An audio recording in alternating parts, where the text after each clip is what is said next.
A long, long time ago, in a land of sand, sunshine, and secrets, there was a legend about a canyon made of gold. They called it Golden Canyon. Some folks said it was full of treasure. Some said it was just an old story. But one man, he said he'd seen it with his very own eyes.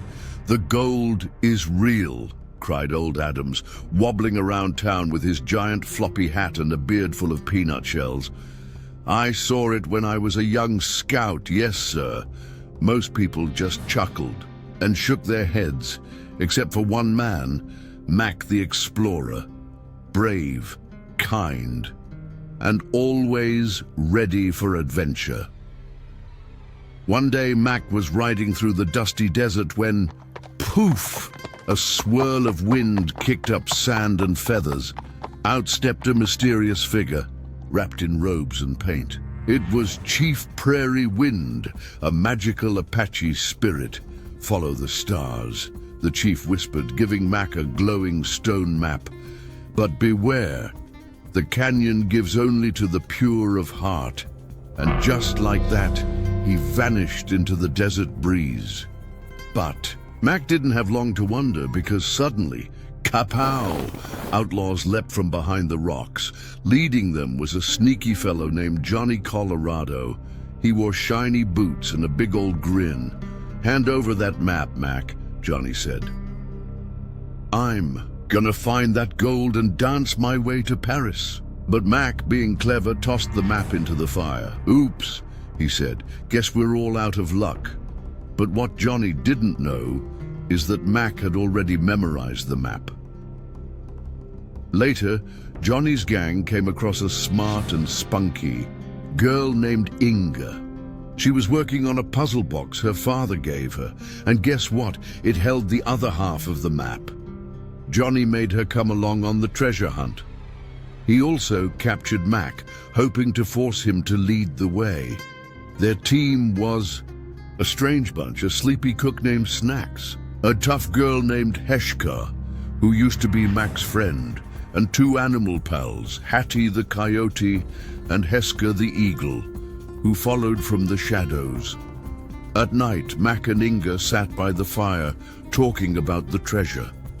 "I think the canyon only shows itself to those who deserve it," Mack said. "And what if we're not those people?" Inga asked. "Then we'll leave a little wiser," Mack smiled. But not everyone had kind hearts. Heshka grew jealous of Inga, and Johnny just wanted gold, gold, gold. One night, the fire sparked high, and in the flames appeared Chief Prairie. "Wind again. Greed will break the earth," he warned. "Only the kind-hearted may enter the golden gates." But did the outlaws listen? Nope. They marched forward until they reached a towering stone called Shaking Rock. Mack whispered, "At sunrise, the shadow will show the way." And when the sun peeked over the hills, ta-da! The shadow of the rock pointed to a hidden path. They followed it. And what did they see? A canyon glittering with gold. A treasure shining in the rocks like sunshine itself. "It's real," shouted Johnny. "I knew it." Everyone raced down toward the treasure, but Mack held back. Something didn't feel right. Then, boom! The ground started to rumble. Rumble. Crack, shake, crash, Apache riders appeared on the cliffs. The spirits had returned to protect the land. Their horses thundered. The canyon quaked. The treasure was waking, and it was not happy. "Run!" Mack shouted. Some ran, some froze, some, like poor Heshka, slipped into a cactus patch. Don't worry, she was okay. Just a little pokey. Mack, Inga, and Johnny scrambled up the cliff. Rocks fell. The golden canyon collapsed below them. Buried forever. The top. Johnny turned to Mack. "You tricked me," he shouted. Mack looked at him. "You tricked yourself." And then all was quiet. The gold was gone. The canyon was still. Johnny rode off, quiet for once. And Mack and Inga, they smiled at each other, happy to be alive and happy to be free, until Inga pointed at Mack's saddle. Mack? You're bags are glowing. He peeked inside.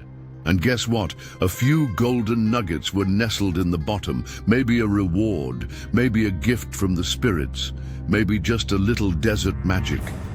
And far away in the breeze they heard the whisper of Chief Prairie Wind.